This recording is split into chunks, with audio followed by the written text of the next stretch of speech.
Hello friends, we are covering the HR budget planning metrics. In this, I have already covered these three metrics. If you want to see it, you can watch my previous video. Today I am going to discuss about the fourth most important metrics, that is training investment metrics.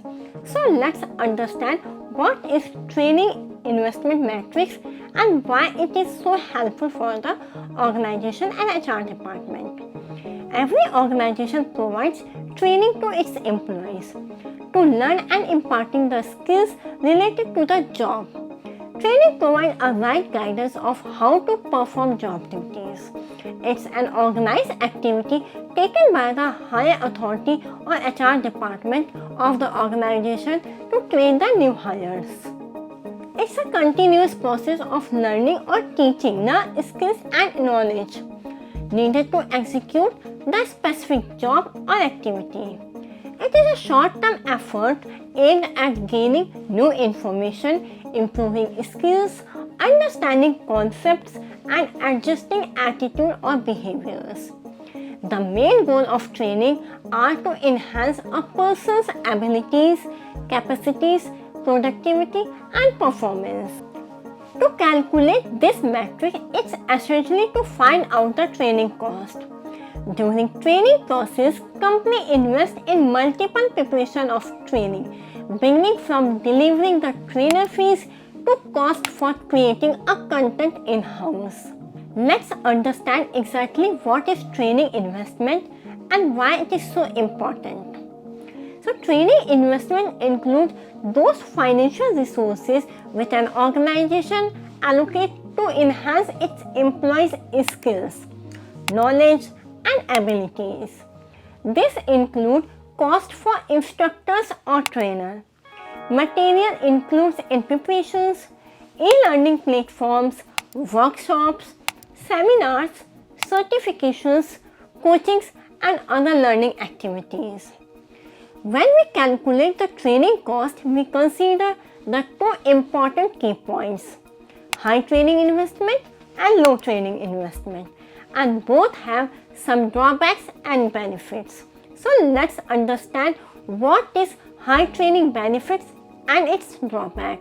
If we see high training investment, then we can say demonstrate a commitment to employee growth is a benefit, boosting the skills and innovations, and it provides a competitive advantage and improve talent attraction and retention of the employee. These are some benefits of this, but higher short-term cost is also a drawback. In low training investment, the benefit is immediate cost saving, but the drawback is risk of skill gap, higher employees turnover, reduced morale, and weaker competitive positions over a time. After understanding what is training cost and its key point, it also need to know that how it calculated by the HR department. There isn't a single universal formula due to the varied nature of training programs, but a basic approach is total training cost equal to direct cost plus indirect cost and development cost. So let's understand these three components in detail. Let me explain about the direct cost. This includes those expenses which are directly tied to delivering training, such as trainer fees, training materials, and specific software or equipments. The second is indirect cost. It includes all the necessary expenses for the training process, like administrative costs, travel expenses, facility rentals. And the last is development cost. Cost for creating training content in-house, including staff hours, content creation tools, and external consultancy fees if needed. For an organization, it's easy to calculate total investment in a specific training program.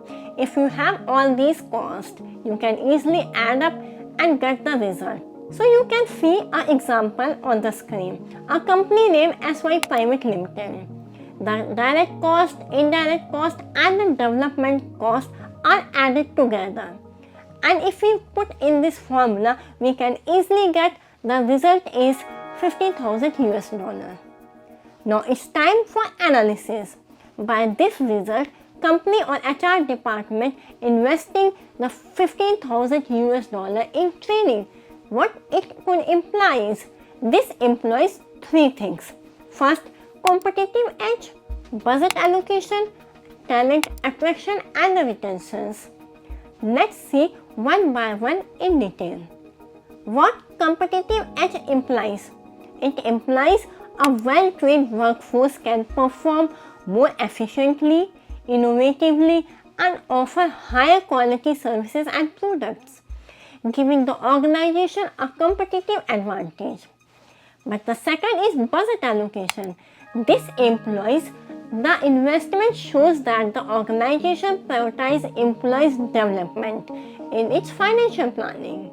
And the last, talent attraction and the retention, it employs a tangible investment in training can make the organization more attractive to potential hires and help retain the current employees, demonstrating a commitment to their professional growth. So friends, I have completed here the fourth matrix. This is for all today. We'll come up with the next matrix in my next video. Till then, keep watching and learning. Thank you so much.